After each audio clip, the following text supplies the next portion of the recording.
সকল প্রশংসা আল্লাহ তাআলার জন্য।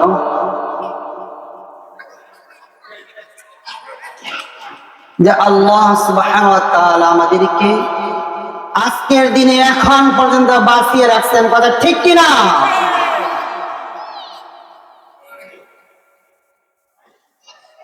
যখন কিনা প্রতিটা ঘরে ঘরে জুলুম নির্যাতন পৌঁছে গিয়েছে, বাজার বন্দরে জুলুম, অফিস আদালতে জুলুম, কলকারখানাতে জুলুম, সরকারি ব্যবস্থাপনাতে জুলুম, চতুর্দিকে শুধু জুলুম আর জুলুম, জুলুম আর জুলুম। জুলুম যে কত মজা, জুলুম যে কত মজা। আর ভাই মনে দেখো জুলুমের শাস্তি কত ভয়ঙ্কর।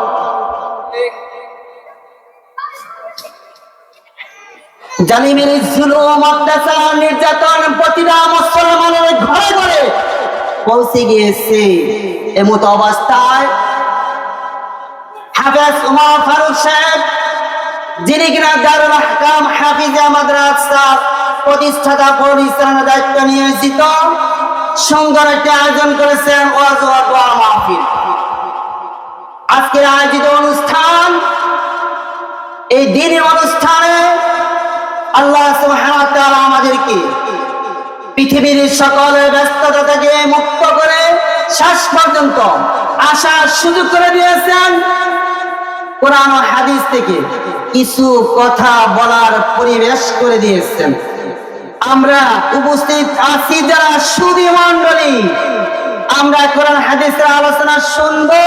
আল্লাহ তাআলা ব্যবস্থা করে দিয়েছেন, আমরা খুশি রাজাল। তাহলে আল্লাহ তাআলার দরবারে শুকরিয়া আদায় করি, বলি আলহামদুলিল্লাহ। আল্লাহ সুবহানাহু ওয়া তাআলা তার নেককার বান্দাদের জন্য বানায় রাখছেন জান্নাত, যেখানে কিনা আল্লাহ তাআলা বিভিন্ন নাজ নিয়ামত রেখেছেন। আর বক্তার গুনাহগার ব্যক্তির জন্য আল্লাহ তাআলা বানায় রাখছেন জাহান্নাম, যেখানে কিনা বিভিন্ন শাস্তির ব্যবস্থা করে রেখেছেন। দুরূদ ও সালামের শেষ নবী মুহাম্মদুর রাসূলুল্লাহ সাল্লাল্লাহু আলাইহি ওয়াসাল্লাম, যিনি কিনা কবরে আযাব, জাহান্নামের শাস্তির মুক্তির দূত হিসাবে প্রেরিত হয়েছেন। আল্লাহ তাআলা আমাদের প্রতি ইহসান করেছেন। আমরা আল্লাহ তাআলাকে জানতাম না, চিনতাম না, সস্তা কি জিনিস বুঝতাম না। আল্লাহ তাআলা আমাদেরকে সৃষ্টি করেছেন, আল্লাহ তাআলা যে আমাদেরকে সৃষ্টি করেছেন আর যিনি আমাদেরকে সৃষ্টি করেছেন তিনি হলেন সস্তা। আর সস্তা কি করতে পারে?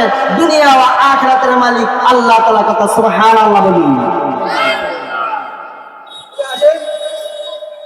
যেহেতু আল্লাহ তাআলা দুনিয়া ও আখিরাতের মালিক, আল্লাহ তাআলা আমার আপনারও মালিক। আল্লাহ তাআলা আমাদেরকে দুনিয়াতে পাঠাইছেন এমনি এমনি নয়। আল্লাহ তাআলার একটা উদ্দেশ্য আছে। ওয়ামা খালাকতুল জিন্না ওয়াল ইনসা ইল্লা লিয়াবুদুন।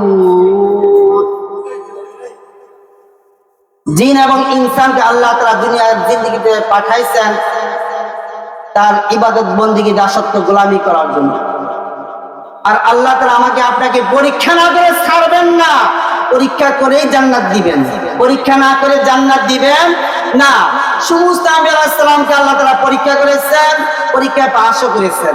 সাহাবায়ে কেরাম নেককার লোকদেরকে আল্লাহ তাআলা পরীক্ষা করেছেন, আমাকে আপনাকে আল্লাহ তাআলা পরীক্ষা না করে ছাড়বেন।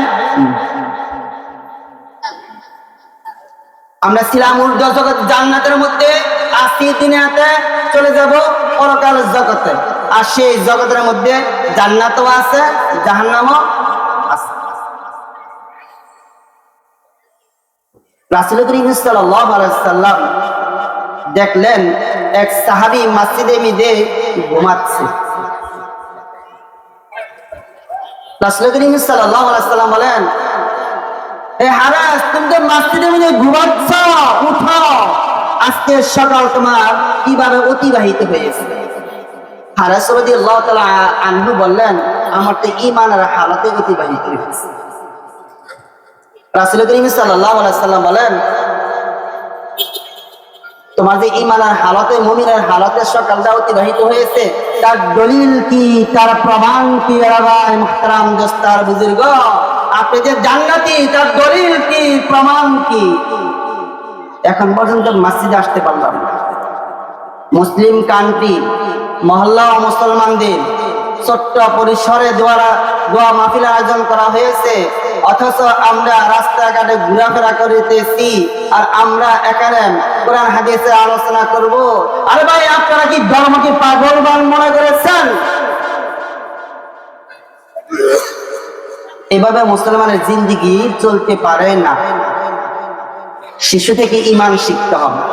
যে ঘরের মধ্যে ঈমান থাকবে সেই ঘরের শিশুরা কখনো শিশু জ্ঞান হবে না, গাও নিয়ে ঘোরাফেরা করবে না, এই দেশের মানুষের উপর জুলুম করবে না। কথা ঠিক কিনা ভাই? আজকে ঈমানি মুযাকারা নাই, আমাদের মধ্যে ঈমান তাজা না। রাসূল করিম সাল্লাল্লাহু আলাইহি ওয়াসাল্লাম বললেন, আরে তুমি তো মুমিন, তার দলিল কি, প্রমাণ কি? এবার সাহাবী বললেন, ইয়া রাসূলুল্লাহ সাল্লাল্লাহু আলাইহি ওয়াসাল্লাম, আপনি যে জান্নাতের আলোচনা করেন, জাহান্নামের আলোচনা করেন, আমার তো মনে হয় জান্নাতকে আমি সচক্ষে দেখতে পাই। সুবহানাল্লাহ বলবেন না? জাহান্নামকে আমি সচক্ষে দেখতে পাই। এবার রাসূল করিম সাল্লাল্লাহু আলাইহি ওয়াসাল্লাম বললেন না, হে সাহাবী, তুমি তোমার ঈমান পাকা হয়ে গেছে, পুক্তা হয়ে গেছে, এই কথা বলেন নাই। বললেন, হে সাহাবী, তুমি ঈমানের উপর জমে থাকো, তুমি ঈমানের উপর জমে থাকো, ঈমান থেকে সরে যেও না। আমরা কালিমানা মুসলমান, অথচ কালিমানে ইখলাস কি জিনিস জানি না।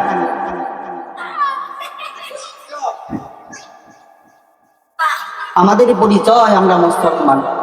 এখন যদি কাউকে প্রশ্ন করা হয়, ভাই আপনার পরিচয় কি? আমি একজন ফ্যাক্টরির মালিক,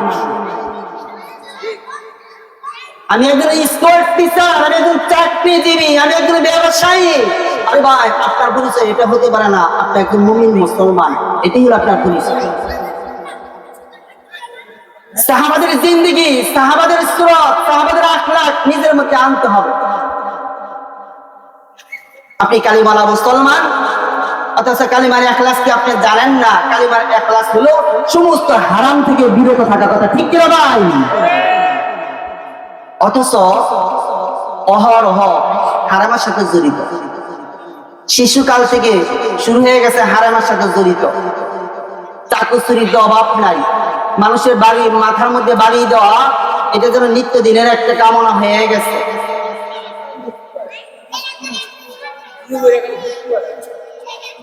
আরে ভাই, আপনি তো মুসলমান, রাস্তাঘাটে ঘোরাফেরা করেন, দিন মাজমায় চলে আসি, মাজলিস ফিকিন খায়রুম মিন ইবাদাতি 60 সানা।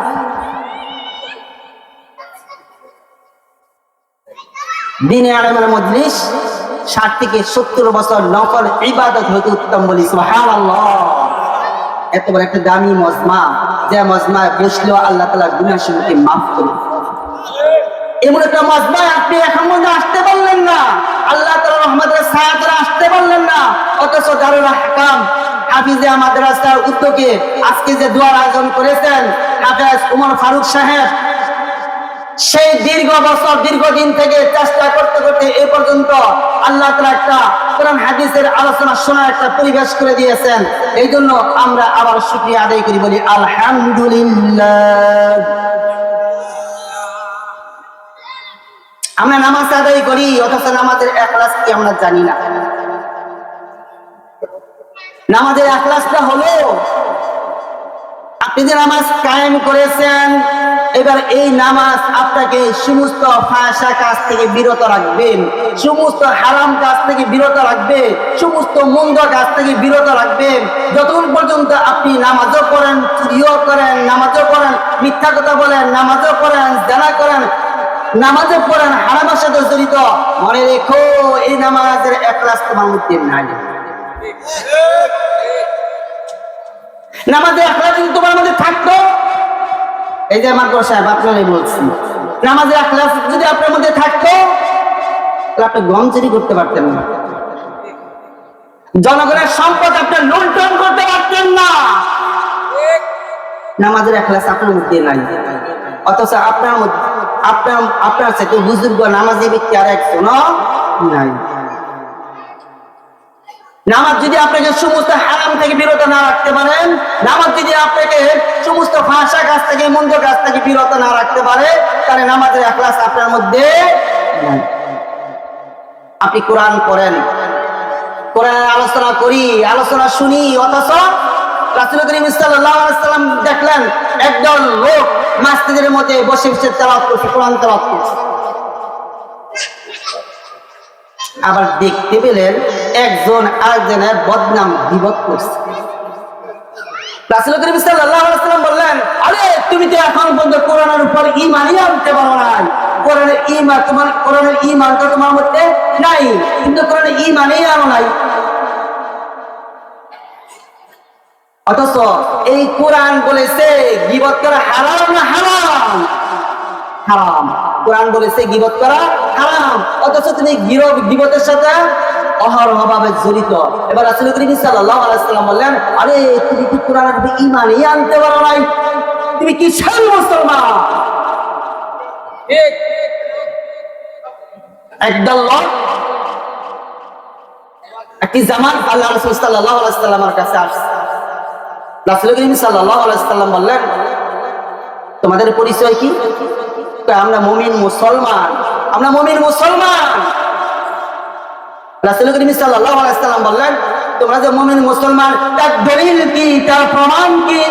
এবার আমির সাহেব বলেন, আমানতু বিল্লাহি ওয়া মালাইকাতিহি ওয়া কুতুবিহি ওয়া রুসুলিহি ওয়াল ইয়াউমিল আখির ওয়াল কদরি খাইরিহি ওয়া শাররিহি মিনাল্লাহি তাআলা ওয়াল বাসি বাদাল মাউত। আমির সাহেব বললেন, আমরা তো আল্লাহ তাআলার উপর ঈমান এনেছি, আমরা তো আসমানি কিতাব শোনার প্রতি ঈমান এনেছি, আমরা তো ফেরেশতাগণের প্রতি ঈমান এনেছি, আমরা তো নবীগণের প্রতি ঈমান এনেছি, আমরা তো কিয়ামতের দিবসের প্রতি ঈমান এনেছি।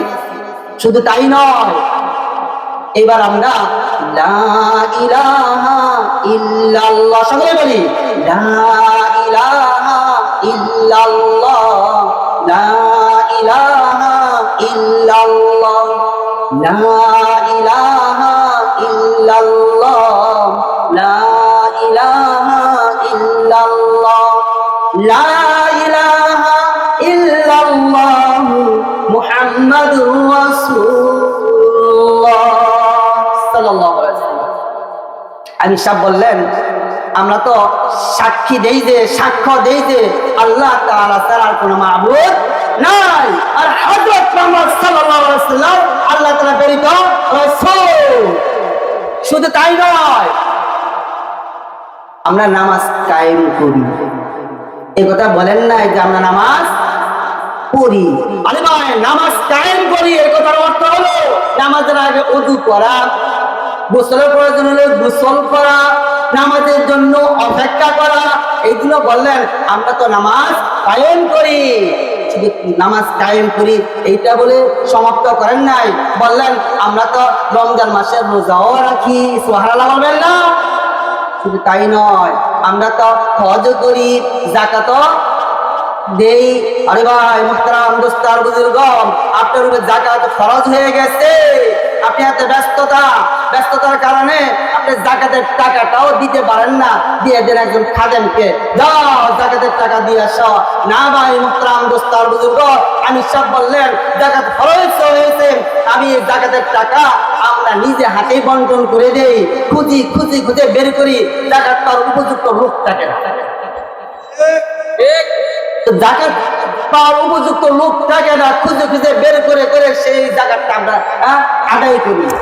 এবার আমির সাহেব বললেন যে আমরা যেমনি ভাবে আল্লাহ তাআলার উপর সাক্ষ্য দিয়েছি, নবীর উপর সাক্ষ্য দিয়েছি, নামাজ কায়েম করি, রমজান মাসে রোজা রাখি, হজ করি, যাকাত আদায় করি, ঠিক তেমনি ভাবে আমরা আরো কাজ করি। সেই জাহেলিয়াতের যুগ থেকে আমাদের মধ্যে আরো কিছু বিষয় রয়েছে। এখন যদি আপনি বলেন এই কাজগুলো ছেড়ে দাও, তাহলে ছেড়ে দেব, আর যদি বলেন যে এই কাজগুলো ধরে রাখো, তাহলে ধরে রাখবো। আমরা সেই জাহেলি যুগ থেকে সবার সবার সবার করে আসছি। আরে ভাই মুহতারাম দোস্তার বুজুর্গ, সবার কি জিনিস এটাই আমরা বুঝি না। আমরা তো মনে করি সবার হলো এইটা যে আমরা যদি নির্যাতিত হই, আমরা যদি বিপদগ্রস্ত হই, এবার ধৈর্য ধারণ করে বসে থাকা। আমাদের মাথার উপর যদি কেউ আঘাত করে, বাড়ি মারে, তাহলে এবার সবর করে চুপচাপ বসে থাকা, এটার নামে মনে হয় সবর। আমরা যদি ক্ষুধার্ত থাকি তাহলে আমরা চুপ করে বসে থাকবো ধৈর্য ধারণ করে, এটার নামে মনে হয় সবর না। ভাই মুহতারাম দোস্তার বুজুর্গ, এটার নাম সবর নয়। তাহলে সবর সবর কোনটা? আল্লাহ তাআলা কাল কিয়ামতের দিন একদল লোককে বলবেন, ধৈর্যশীলগণ দাঁড়িয়ে যাও। তখন একদল লোক দাঁড়ায় যাবে। এবার আল্লাহ তাআলা বলবেন, যাও, বিনা হিসাবে জান্নাতে চলে যাও। আবার এই জান্নাতি লোকদের সম্মানের জন্য আল্লাহ তাআলা সুসজ্জিত একদল ফেরেশতা প্রেরণ করবেন। তারা ডাক দিবে, এই যে ভাই কোথায় যাচ্ছ? আমরা তো জান্নাতে যাচ্ছি। ফেরেশতারা বলবেন, আরে তোমাদের তো হিসাবই হলো না, তোমরা তো জান্নাতে যাও কি করে? তো আল্লাহ তাআলা আমাদের কাছে হিসাব নেবেন না। আল্লাহ তাআলা আমাদেরকে হিসাব না নিয়ে জান্নাতে পাঠিয়ে দিচ্ছেন, তাই আমরা জান্নাতের দিকে যাচ্ছি। ফেরেশতারা বলবেন, আরে ভাই বলে যাও, বলে যাও, আল্লাহ তাআলা কি কারণে তোমাদের কাছ থেকে হিসাব নেন নাই, বিনা হিসাবে জান্নাত দান করছেন, বিষয়টা কি বলে দাও। এবার এই জান্নাতি লোকগুলো বলেন, আমরা যখন দুনিয়ার জিন্দেগিতে ছিলাম, আমরা অভাবী ছিলাম, আমরা গরিব ছিলাম, অসহায় দুর্বল ছিলাম, ঠিক মতো খানা খাইতে পারতাম না। এমতো অবস্থায় যত মুসিবতে আসতো, যত বিপদে আসতো, আমরা মনে করতাম এটা আল্লাহ তাআলার পক্ষ থেকে পরীক্ষা। আর তখন এই পরীক্ষা মনে করে আমরা আল্লাহ তাআলার ইবাদতকে বাড়াই দিতাম, বলি সুবহানাল্লাহ। আর এই পরীক্ষার সময় পরীক্ষা মনে করতাম, আর মনে করতাম আল্লাহ তাআলার হুকুম কোন জায়গায় আছে, তখন এই আল্লাহ তাআলার হুকুমগুলো পুরা করার জন্য খুঁজতে থাকতাম, বলি সুবহানাল্লাহ। আরে ভাই সবর তো হলো যখন আপনি বিপদগ্রস্ত হবেন, এই বিপদগ্রস্ত অবস্থাতেও আল্লাহ তাআলার হুকুমকে তালাশ করেন। এবার ফেরেশতারা বললেন, ও বুঝতে পারছি, তোমরা বিপদের মুহূর্তে আল্লাহ তাআলার উপর তাওয়াক্কুল করছো আর আল্লাহ তাআলার হুকুমগুলো খুঁজে খুঁজে আদায় করছো। ও এই জন্যই আল্লাহ তাআলা তোমাদের কাছ থেকে হিসাব না নিয়ে বিনা হিসাবে জান্নাত দান করছেন, বলি সুবহানাল্লাহ। আমি সাহেব বললেন, আমাদের সাথে আরেকটা বিষয় আছে, শুকর। শুকুর কি? আরে ভাই আলহামদুলিল্লাহ বললেই শুকুর। শুকুর কি জিনিস এটা বুঝি না। নামাজ পড়েছেন, এবার বলতেছেন আলহামদুলিল্লাহ, শুকরিয়া আদায় করি। আরে ভাই আপনি যদি জামা পরে থাকেন, তারপর আপনার নামাজ ফরজ। আপনি যদি জামা খোলা থাকেন, উলঙ্গ পরিবেশে থাকেন, তারপর আপনার নামাজ ফরজ। আপনি কালো থাকেন, দলা থাকেন, মোটা থাকেন, চিকুন থাকেন, ধনী থাকেন, গরিব থাকেন, সব অবস্থায় আপনার নামাজ ফরজ। তাহলে নিয়ামত কি জিনিস? নিয়ামতটা হলো আল্লাহ তাআলা আপনাকে খাওয়াচ্ছেন, পড়াচ্ছেন, আল্লাহ তাআলা আপনাকে সুস্থতা জিন্দেগি দান করেছেন। এই এত সুন্দর নিয়ামত আল্লাহ তাআলা আপনাকে দিয়েছেন, এখন এই নিয়ামতকে স্বীকার করা, যে এই জিনিসগুলো আল্লাহ তাআলা আমাকে দিয়েছে আর কেউ দেয় নাই, আপনি তো স্বীকার করেন। আপনার ছেলে বিদেশ থাকে, প্রতি মাসে মাসে টাকা পাঠায়, এবার আপনি স্বীকার করেন ওই টাকা দিয়ে আপনার সংসার চলে। আরে না ভাই, ওই টাকা দিয়ে আপনার সংসার চলে না, আল্লাহ তাআলা আপনার সংসার দেন। আমরা তো শুকর আদায় করি এইভাবে যে আল্লাহ তাআলাই আমাকে দিয়েছে, অন্য কেউ দেয় নাই। আগার মাগার লেখি তিন কথা বোঝায়, কিন্তু সবকিছু তো আল্লাহ তাআলাই দেয়, কিন্তু যে আমার ছেলে বিদেশ থাকে, সে টাকা পাঠায়, সে টাকা দিয়ে আমার সংসার চলে। সবকিছুতে আল্লাহ তাআলাই দেয়, জমিন থেকে ফসল আসে, সেই ফসল থেকে আমার সংসার চলে। এক একটা শিরিক মনে রাখবেন, এই এক একটা কিন্তু জীবন থেকে ডিলিট করে দেয়। আমি সব বলেন সেই জাহিলির যুগ থেকে আমাদের সাথে একটা জিনিস আছে, আমার শত্রু যদি বিপদগ্রস্ত হয় আমরা খুশি হতাম না, আমরা খুশি না, সন্তুষ্ট না। আমার শত্রু সে বিপদগ্রস্ত, সমাজের দিকে তাকা দেখেন মুরগি কত খুশি হয়ে গেছে, তার স্টলে বসে পার উপরে পা রেখে এবার দেখেন তামাশা করতেছে, তার শত্রু বিপদগ্রস্ত। আমি সব বললেন আমরা আমাদের শত্রু যদি বিপদগ্রস্ত হয় আমরা খুশি হইতাম। আরেকটা বিষয় সেই জাহেলি যুগ থেকে আমাদের সাথে আছে, আমরা জিহাদের ময়দানে গেলে কখনো জিহাদের ময়দান থেকে পলায়ন করতাম না, আমরা জিহাদের ময়দানে অটল থাকতাম, অবিচল থাকতাম। দুনিয়া ওয়া কারাহিয়াতুল মাউত, মেরে মুহতারাম দোস্তার বুজুর্গ, দুনিয়ার মোহাব্বত আর হলো মৃত্যুর ভয়, এই দুটা জিনিসের কারণে মুসলমানের ঈমানও চলে যাচ্ছে, আর মুসলমান জায়গায় জায়গায় জায়গায় জায়গায় শুধু মার খাচ্ছে মার খাচ্ছে মার খাচ্ছে। আরে ভাই, আপনার হাতে তো ইসলামের জান্ডা থাকার কথা ছিল, অথচ আপনার হাতে ইসলামের জান্ডা না হয়ে আপনার হাতে দাও ছুরি চাবারি নিয়ে এবার মানুষের উপরে আঘাত করেন। আল্লাহ রাসূল সাল্লাল্লাহু আলাইহি ওয়াসাল্লাম বলেন, আরে তুমি তাকে আঘাত করিও না, সে তো মুসলমান, সে তো কালিমাওয়ালা মুসলমান, তার গায়ে তুমি আঘাত করো না, সে তো একজন কালিমাওয়ালা মুসলমান। আপনি কেমন মুসলমান আমার বুঝে আসে না, আপনি বাড়ি হয়ে বাইয়ের মাথার মধ্যে বাড়ি মারেন, চতুর্দিকে শুধু জুলুম আর জুলুম, জুলুম আর জুলুম, জুলুম যে কত মজা, মনে দেখো জুলুমের শাস্তি কত ভয়ঙ্কর। আপন স্বামী তার স্ত্রীকে জ্বলন্ত জ্বলন্ত আগুন দিয়ে পুড়িয়ে মারছে কিনা? তাছাড়া তার আপন বাতিজিকে পথের ফকির বানায় দিচ্ছে, তার সম্পদগুলো লুণ্ঠন করে জোরপূর্বক বাবা ছিনাই নিয়ে তাকে পথের ভিখারি বানিয়ে দিচ্ছে। মেরে মুহতারাম দোস্তার বুজুর্গ, সবাই স্বার্থের পিছনে ব্যস্ত, এই স্বার্থের জন্য বাই হয়ে বাইকে খুন করতে দ্বিধাবোধ করে। এক সাহাবী ঘোড়া বসা, আমরা যুদ্ধ করতেছি আর তুমি ঘরে বসে আছো, অথচ তুমি তো নবীর জামানার মধ্যে জিহাদের মধ্যে সবার আগে যাইতা, আজকে কি সেই জিহাদ ভুলে গেছো? এবার সাহাবী বললেন, না না, আমি জিহাদ ভুলি নাই, তখন তো আমি জিহাদ করতাম, মানুষের কল্লা কেটে দিতাম আল্লাহ তাআলার দ্বীন প্রতিষ্ঠার জন্য, আর এখন তোমরা যে জিহাদ করছো, যে যুদ্ধ করতেছো, এটা তো ক্ষমতা না।